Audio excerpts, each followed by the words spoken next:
You're listening to the Joyful Practice for Women Lawyers podcast, episode 235. Welcome to the Joyful Practice for Women Lawyers podcast. I'm your host, Paula Price, lawyer turned certified executive coach. This podcast was created to empower women lawyers just like you to create a life and practice you love. Join me every week for a break from the hustle so we can focus on you, what you truly want, and how you can create it. If you're over the overwhelm, done with putting out fires, and ready to redefine success on your own terms, you're in the right place. Ready for today's episode? Let's dive in. When it comes to your work, your day-to-day, how would you describe how you feel? Do you generally feel calm and confident, organized, like you're ready to manage anything that comes your way? Or maybe at the other end of the spectrum, you feel reactive, you might feel rushed, you might feel like you're on a roller coaster and you don't know where that roller coaster is even going. And it could be that you feel a mix of something in between. Some days you've got that calm, cool, collected energy, and other days it just feels like your head is spinning and you wrap up work for the day and ask yourself, what on earth just happened? Now, today's podcast episode is all about helping you channel a practice, a feeling in your practice where you have that sense of calm, where you have that clarity, where you feel like you are in control of your practice. And the way we're going to do that is we're going to focus on 3 themes: structure, elegance, and grace. And what we're going to do is I'm going to walk you through each of these themes and discuss what they mean and how they apply to the way that you experience your practice day to day.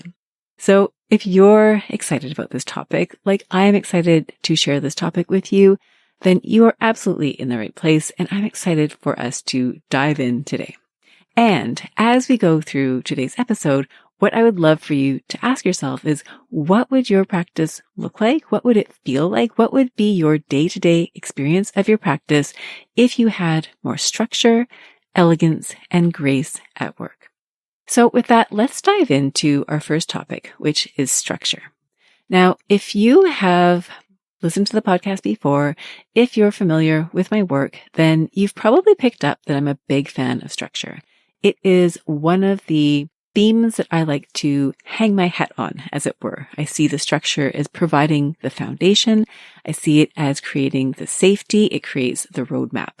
And I've loved structure for years. I remember when I was a teenager, my father, at my request, put a closet organizer into my closet. It wasn't a big closet. It was a very simple closet, but we put in some shelving that had some hangers on it. And what I loved about it is that I could organize everything. I could put all of the pants hanging from the hanger on the lower shelf. I could put all the tops hanging above the pants. I could fold up my sweaters and put those in a pile. And I still do that. I love having things organized. I love knowing where things are going to go. And I've received really positive feedback from my clients and from podcast listeners that they appreciate that I am able to help them take whatever it is, their thoughts, their stream of consciousness, what they share with me in a coaching session, and organize it and put it into a structure that makes a lot of sense for them. You'll probably notice if you listen to my podcast that I like to structure the ideas in a way that makes them understandable, in a way that you can apply what we talk about here in the podcast. So for you in your practice, what I'm inviting you to consider is what it would look like if you had structures in place that help to support you, structures that help you in the day-to-day. So that could be your time management, the micro, how you structure your days in particular. And it can also be that bigger picture, right? That sense of, you know where your career is going, you know the goals that you have, you know how to best show up and serve your clients. And so today, as we talk about structure, I would love for you to think about how this applies in your practice. Now, here's an example of where you might struggle with structure. And this is something that I relate to right now and something that I am actively working on in my practice. And this is the feeling of having all of the pieces that you need, right? You have the ideas that you need for your practice to feel really good, to have the structure, to feel successful.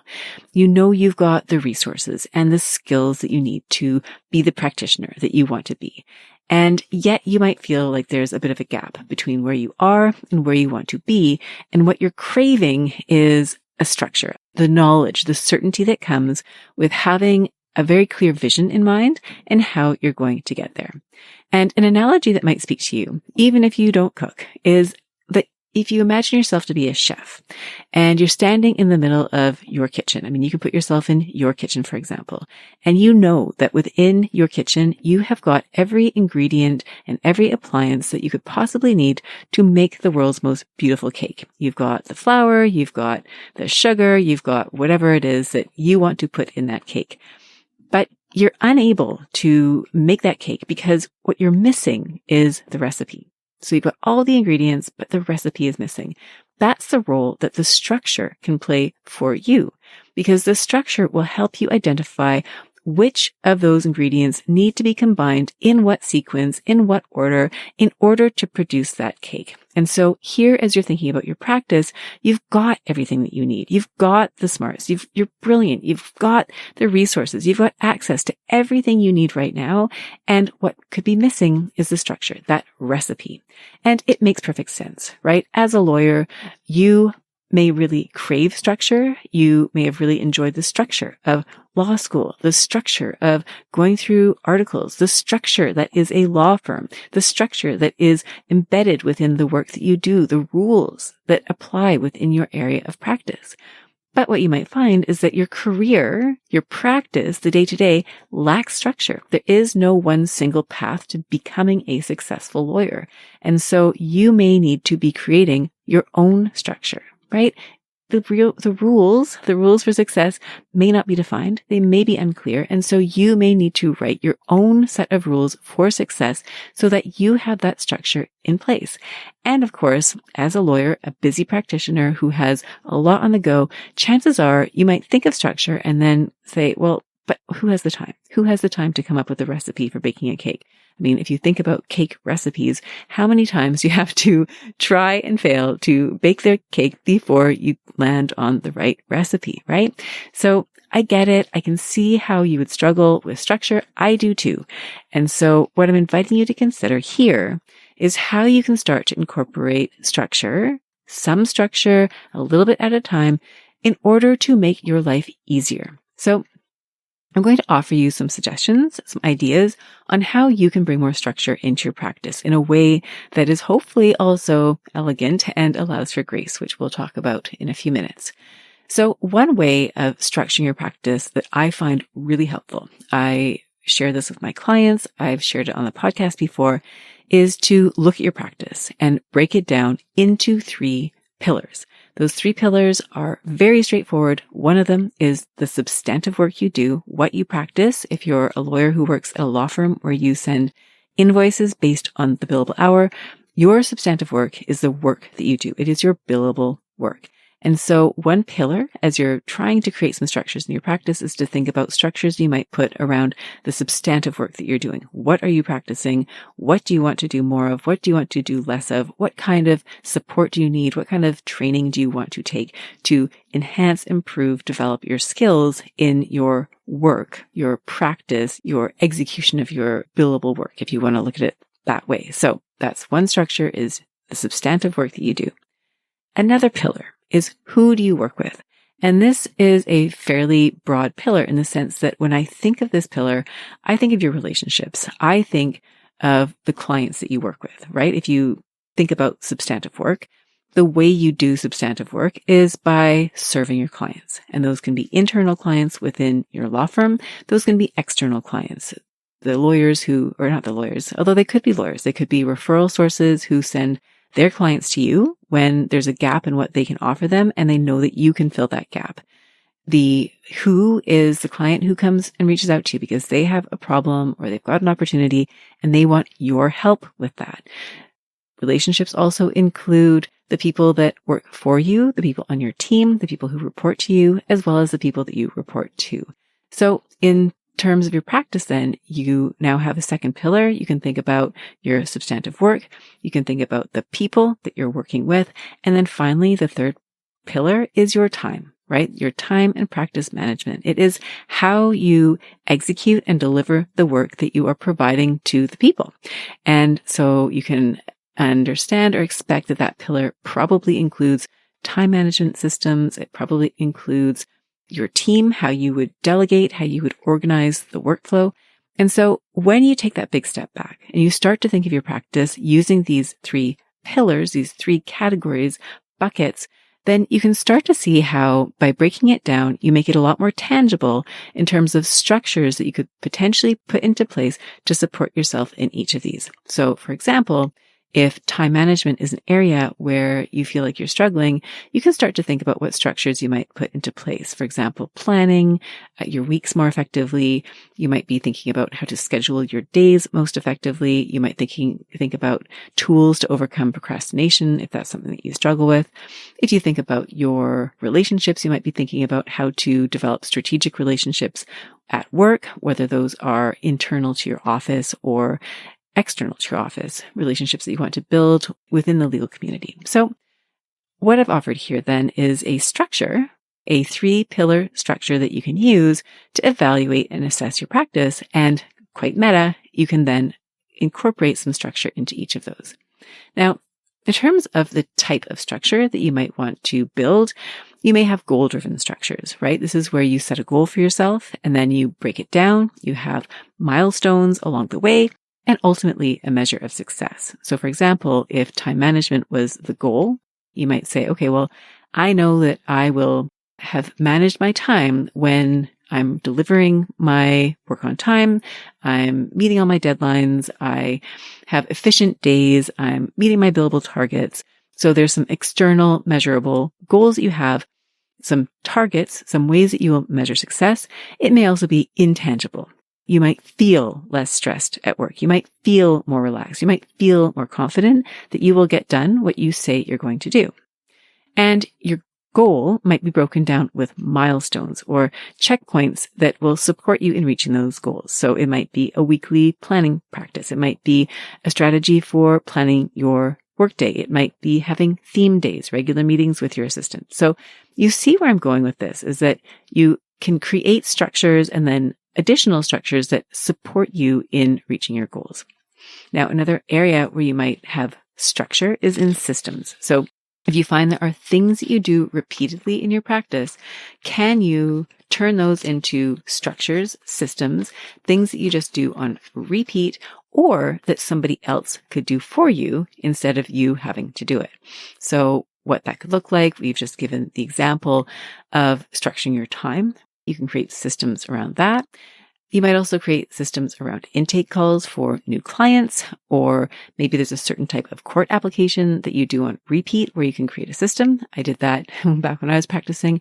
I used to do the court work for plans of arrangements. If you have never done one before or you don't know what that is, it's basically the court work that is required to have a certain type of corporate M&A transaction approved. And so these tend to be fairly similar in nature. There's always a nuance, a difference between applications, but there was a system there and I was able to create a system. I put it in writing. And when I went on mat leave, it was a helpful tool for other lawyers who did those types of applications.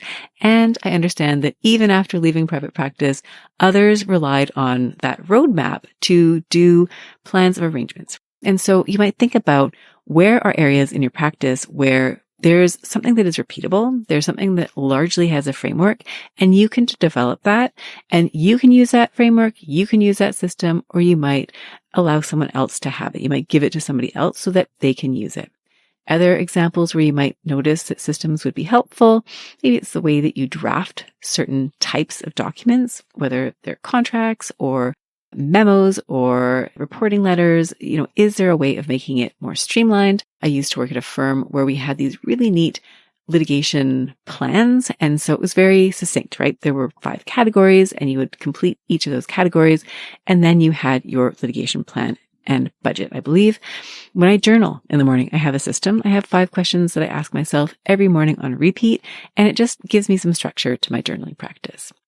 Then meetings, you might have a particular structure or a system for the way that you conduct meetings. You might have meetings that are regular, for example, with your assistant every week to manage your time, manage your practice, get a handle on what each of you is doing. And then delegation too, right? If you find that you're routinely delegating and what you'd like to do is have a more consistent system so that you are more consistent in the way that you delegate and what you delegate comes back more consistently, that might be a great way for you to start incorporating systems.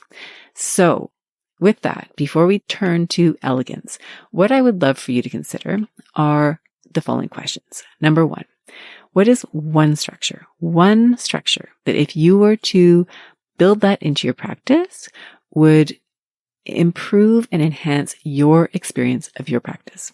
One structure. Now, imagine that you have that structure in place. What would your practice feel like? What would be different for you? Really put yourself into that zone. And then who would you be as a practitioner? I mean, imagine you had that structure. Imagine you had other structures in place to guide and support you. Who would you be? How would you feel day to day as a practitioner? So let's move on to elegance. Elegance is a word that I absolutely love. I think elegance has such lovely connotations. And when I think of elegance, I actually think of it as broken down into two separate components. So it's a little bit of a cheat word. Yes, I like cheat words. So to me, elegant means it is simple and effective. And if you lack elegance in your practice, then your practice might feel fussy. It might feel messy. It might feel like things are overcomplicated. And if it feels that way, it makes perfect sense. This is not a judgment of you, of your practice, of any of it. It makes perfect sense. I know how busy lawyers are. You have a huge volume of work and a huge volume of information, and you are trying to navigate your way through this huge volume of information as effectively and efficiently as you can. And that information isn't always straightforward. In fact, most of the time it's complex, and the law is nuanced. It is also complex. And so you're dealing with volume, you're dealing with complexity. And what can happen is that you end up getting a bit lost in the weeds. You might find yourself spinning your wheels, and you might find that instead of getting the task done, you just feel like it's getting bigger and it's like a tumbleweed, right? The tumbleweed starts out as this little speck of dust, and next thing you know, it is this giant mass of broken twigs that is tumbling through the desert. And so maybe a snowball is a better example given the time of year. Same idea, right? You start out with this little nugget of something and it just continues to grow. And so the solution here is elegance. And the way that you find the solution is by focusing on how to make it simple and effective. And I love the idea of an elegant solution to a math problem. You've probably heard that before. I love, of course, the idea of an elegant solution to a legal problem. How can you take the problem that seems so messy, that seems so complicated, and turn it into something clean and clear for yourself, for your client? So let's first start with making things simple. When you see things as complicated, what you might feel is that sense of overwhelm and dread, right? All you see is just how much work it's going to be, how complex it is, and it might feel like you do not know where to start, where you want to end up. And so you can push that off. You can procrastinate. And if you do this, you're not alone. It's something that we all do. And the trouble there is that it can lead to inconsistency because your work habits might get interrupted. Instead of tackling the project, you might push it off, or it gets really heavy. And instead of coming to a solution, it just gets bigger and bigger until you kind of lose track of what you even want to do with it. And that can also lead to those feelings of internal blame, or you might be really critical of yourself. Why does it always take so long? Or why can't I just make this simple? And that can lead to those negative feelings. And so if you experience any of this, you're not alone at all. This is just normal. It's to be expected. And the solution here is to really ask yourself how you can make it simple. And the key here is, I think what we sometimes do is we sit down to the task and we automatically start thinking about the most complicated solution. Like, what is the most complex, what is the most beautiful way to solve this? When in fact, the key is often to simply think about what is the most simple way to approach this. What is your next best step. Now, an analogy here is to think about if you were to run a marathon, and maybe you're a runner, maybe not, but imagine if you tried to run a marathon, which is, 20 plus, 40 plus kilometers. I don't even know how long a marathon is because I've never run one, but it's long, right? It is a long run. It will probably take several hours, even if you're trained for it. And so if you went out and tried to run a marathon without any training, then of course it's going to be challenging. Chances are it's not going to go the way that you want it to. If you're starting from scratch, chances are your first milestone, your first step is simply to get out the door. And maybe it's going for a walk, maybe it's going for a run, but it's something like around the block. It's not the, dozens of kilometers that you're going to be running in an actual marathon environment. So for you, when you're faced with these complex tasks, what I would invite you to ask yourself is, what is the easiest way to do this? A question I love is, how can I let this be easy? Now, I love this question, and I actually posed this question to a client recently, and what I loved about it was, in a sense, the surprise. What do you mean? When was the last time a lawyer decided to make something easy, right? Do we do that? And so by asking yourself that question, it invites a whole different way of thinking. How can you make this easy? How can you make this simple? And after a moment of thought, and we talked specifically about the project at hand, my client was able to identify a number of ways in which she could make this task much more simple, much easier. It involved looking at the task itself and thinking, what parts of this are necessary and what parts can we let go? It looked at her own role in that task. What was she willing to commit to and what was she not willing to commit to? And who else can support her in this equation? So for you, as you're thinking about something that might feel a bit complex, a little bit overwhelming, maybe you've got an argument that you're drafting, maybe it's a really complicated contract, maybe you're trying to organize a team to work on a transaction or to support you in a trial. So you might be thinking about all these different pieces. How can you make it simple? And there's a side benefit here. And you may have noticed if you've ever tried to write, whether it's an email or an argument or you're describing something to a client, and you're trying to make it perfect, and you spend a lot of time fussing with the words, fussing with the sequence of the words. And what you might notice is that the longer you spend trying to fix the wording, the weirder it sounds, right? It no longer even sounds like English. It no longer is comprehensible. And so while your goal in spending all this time and energy was to make this thing better, it's actually made it worse. It's too fussy. It's too complicated. It doesn't read the way that we speak. And so what you might find is if you simplify a task, right, you actually think, okay, what is the easiest thing to deliver? What is the simplest thing to deliver? How can I do this in a way that is easy? What you might notice is that the result, the thing that is delivered, is actually a much cleaner and more simple to digest product. Going back to the language example, if you draft this somewhat contorted sentence that doesn't really read very well, the person on the other end has to read that, and they then have to decode what you're trying to say. What is it? Same thing here. If you make your deliverable simple, chances are the person on the receiving end of it appreciates that it has been made simple for them. As you've probably experienced, clients come to you because they want you to make their lives easier. They want you to take the law and digest it and tell them what they need to know. This is a great example of that. So going back to Elegance, we've talked about the simple aspect of it. How can you make it simple? How can you let it be easy? And then the second part is, how can you be effective? So what is the most effective thing that you can do with your time? And a relevant principle here is the Pareto principle. And you may have heard this before. I've talked about it on the podcast before. It is the 80-20 rule. And put simply, it is the idea that 80% of results will come from 20% of effort. And you could also think of it as sometimes you are spending 80% of your effort on something that affects 20% of the result. Now, in some cases, you may need to go that 100% of the way. It does happen. But most of the time, you can actually use the Pareto principle quite effectively. And one way of doing this, one example that came to mind for me in terms of illustrating how this could work for you in your practice is the difference between taking an email And I just described this process of trying to make your email sound perfect, right? Imagine how much time you spent, right? That's a clear example of the Pareto principle. You might spend 80% of your time fussing with the 20% language. And what that means is that you've now spent time, maybe you didn't need to spend that time, and you send that email. And what if instead of doing that, you picked up the phone and you had a chat with your client, right? This nice high level chat with your client.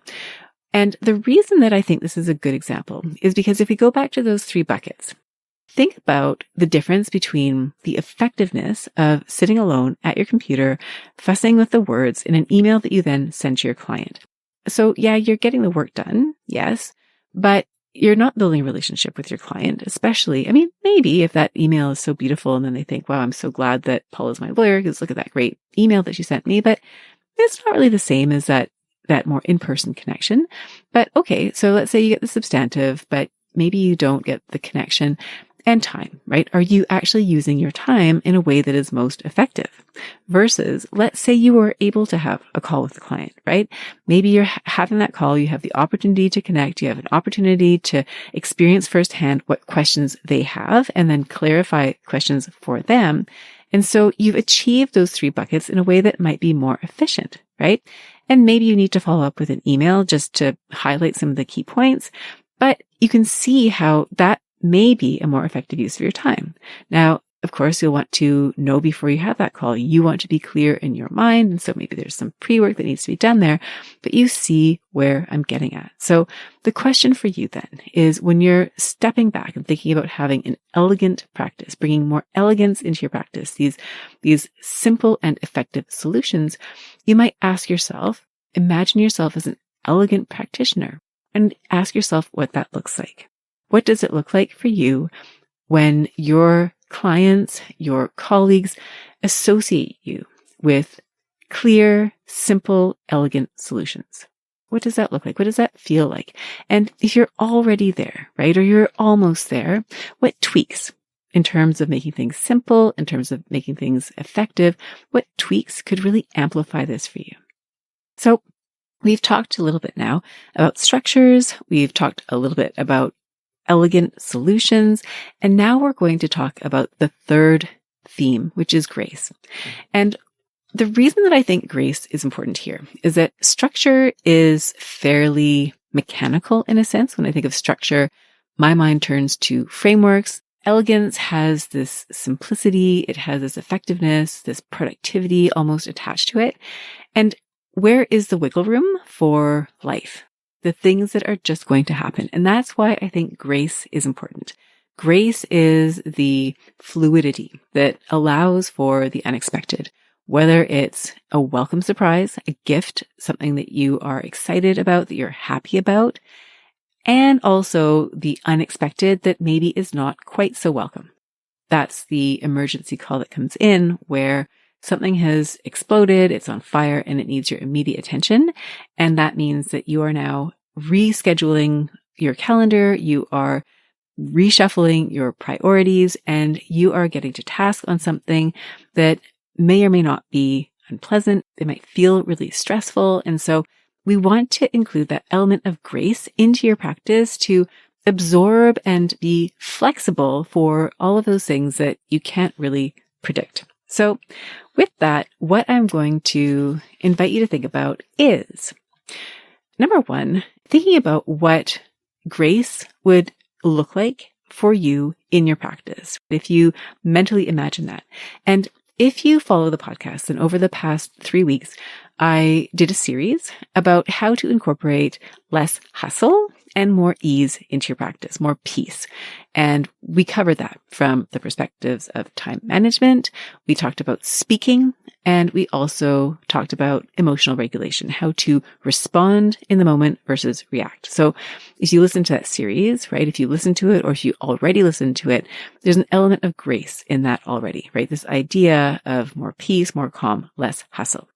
And for you, you might think about your practice, right? We can turn to that structure, the 3 pillars, and imagine what more grace would look like there. So if you think about your actual substantive legal work, having more grace might be being more open to new practice areas and learning new skills, right? There's some flexibility there, right? These might be skills you hadn't anticipated, but maybe a file comes in and it means that you're learning a new practice area. It means you're learning new subject matter area, something that kind of pulls you outside of your immediate direction, something that you had your sights on, but maybe having the grace, being open to that, opens up a new channel, something that you weren't expected that turns out to be a really good thing.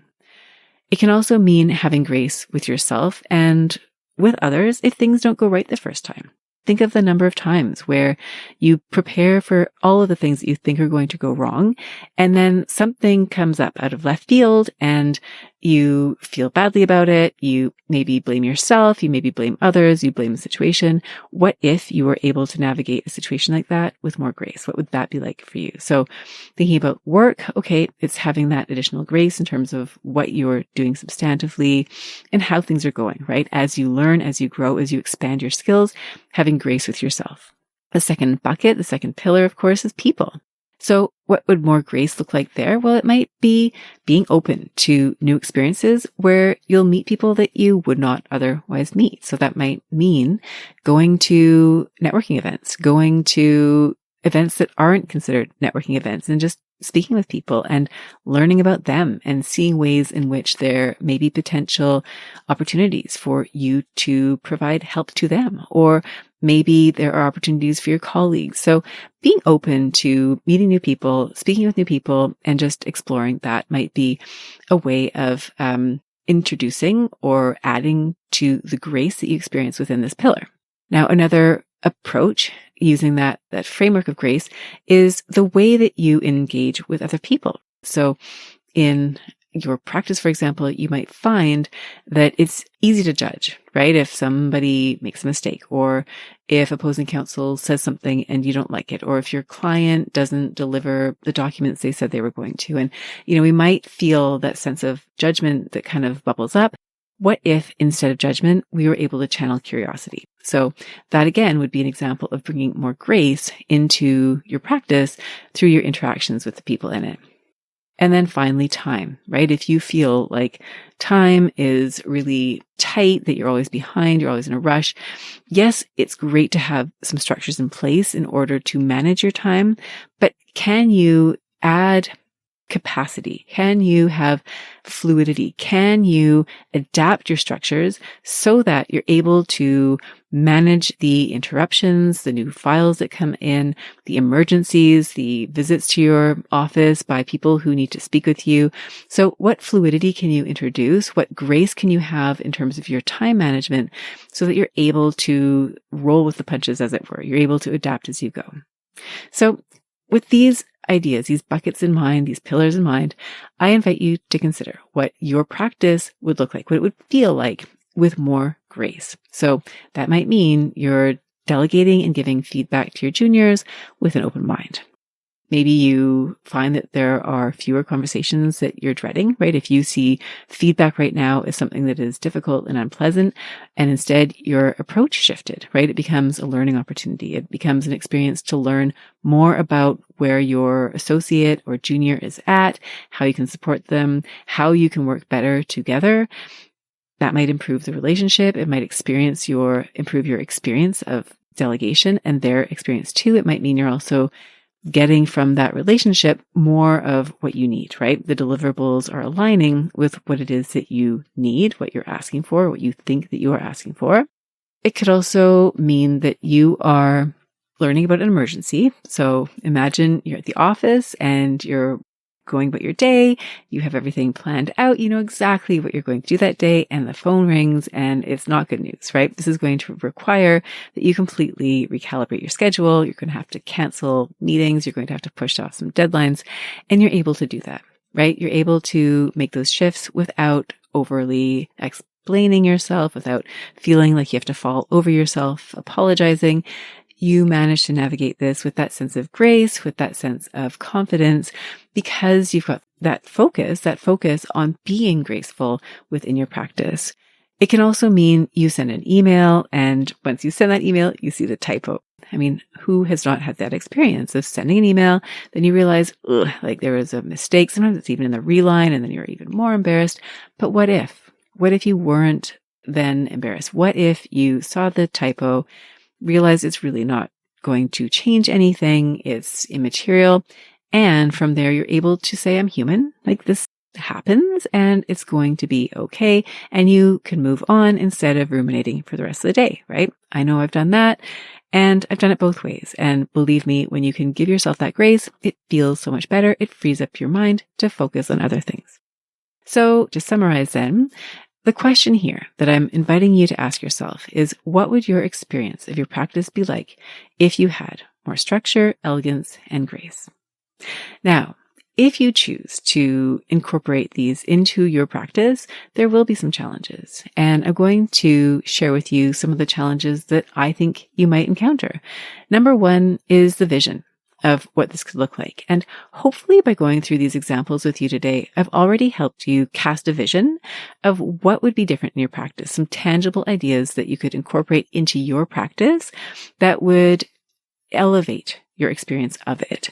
But for a lot of the lawyers that I work with, when it comes time to actually imagining what a future vision would look like, they get stuck. And it's not because they're not smart. It's not because they don't know what they want.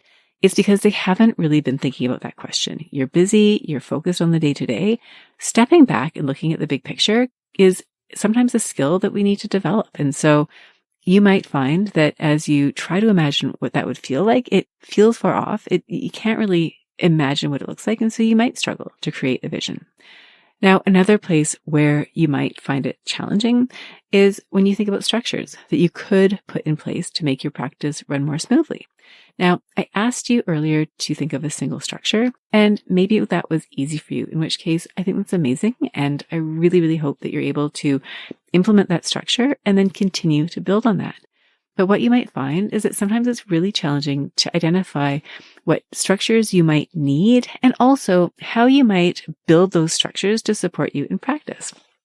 So that might be an area where it could be helpful to have someone to help guide you, to ask the questions that get you thinking about, okay, what would work for you? And one thing that I know to be true about structures is that what works for one person doesn't necessarily work for other people. So, for example, I don't love Excel spreadsheets. I don't know how to set them up. I don't know how to use them. When other people set them up, yes, sometimes they're helpful. I can see all the information in one place. But if you were to offer me an Excel spreadsheet and ask me to use that to track my business development, I would not want to do it. Because to me, there's this barrier of having to learn how to use Excel before I could have that structure be helpful. So for each of us, we're going to have ways that structure actually works and ways that it's not going to work. So for each of us, it's going to be different.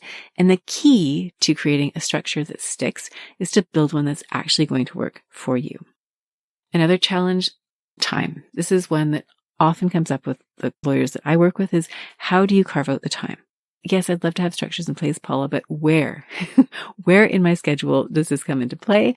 And really, the only solution is to make time for it, which is easier said than done. Believe me, I know this from experience, and I know this from working with a number of clients who also struggle to prioritize those things that are important, but not necessarily urgent, especially when those are things that will serve you, that will help you with your practice. Now, indirectly, other people will benefit too, your clients in particular, and your colleagues likely will also benefit, but they may not see that. And so it can be really challenging to make time for things that aren't immediately necessary. These things that are not on fire, it's not urgent. So time.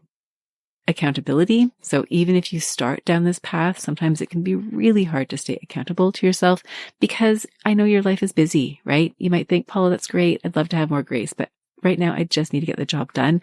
I get it. Sometimes it helps to have someone or some people who can support you in helping you achieve what it is that you're trying to achieve, to help you stay on track, to help you stay accountable, not necessarily just to them, but to yourself. And then finally, you might also encounter resistance from others. Now, yes, others may benefit from the changes that you make, but they may also not benefit. So if you think about changes that maybe you've made in your personal life, so let's say you've stopped drinking, for example, and you've got a group of friends who typically the thing you do is you go out and you have drinks on Friday after work. Well, if you are no longer at the restaurant or the bar or wherever it is, and you are not ordering the drinks, then it might feel a little bit awkward for you and it might feel a little bit awkward for them, right? That ritual was based on something and you're removing it from the equation. They may not respond the way that you would like them to respond, right? And you might feel a bit awkward yourself. So sometimes there's this resistance toward making changes, even when the change is something that you want. Another example might be you may have a colleague, somebody who regularly drops in on your office and they like to vent about things that are going on in their world, and you want to support them. You want to be there for them, but you're realizing that the time that you're spending with this person is taking away from time that you want to be spending getting your work done because you want to finish your day at work. You want to be able to move ahead and leave the office at a certain time so that you can go on to the other things that you have in your life. And this conversation, minute for minute, is costing you that time. And so you may find that you start putting some boundaries around these conversations, and you might not like it because you then need to be the person that is enforcing the boundary, and they don't like it because they have now lost a resource, a person, an opportunity for them to feel better, to connect, and to seek out the reassurance that they may be seeking. And you're no longer providing that, they may not like it either. And so what you might find is that when you go to implement changes, and this is true of so many different types of changes, the minute it starts to affect others, there can be resistance externally, and that can also create internal resistance. You do not want to be the person who is not there for your colleague. So those are the ideas that I wanted to share with you this week. The concept of introducing more structure, elegance, and grace into your practice. And I've given you examples of how you can do that. And what I'd love for you to really explore is what that would be like for you, what that would feel like for you, what would be different in your practice, what you would do more of that you're already doing, and what you might do less of. And also, what are some changes that you might make, some things you might bring in. We've talked a little bit about some of the challenges that you might face if and when you decide to incorporate these changes into your practice. And finally, what I'd love to leave off with is an offer to support you in making any of these changes in your practice. And there are a couple ways that we could do that. Number one is through one-to-one coaching. This is something that I have offered for years, and it's something that I absolutely love doing. And it means you and me on a Zoom call talking about your specific goals for your practice, the challenges that you're having, the gap between where you are and where you want to be, and how I can help you in achieving that.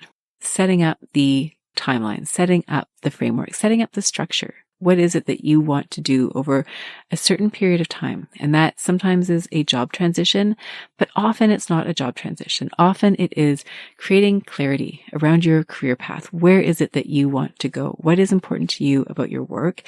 Figuring out more about yourself. It may have been a very long time since you actually checked in with yourself and asked yourself what was important to you and where you want to take your work.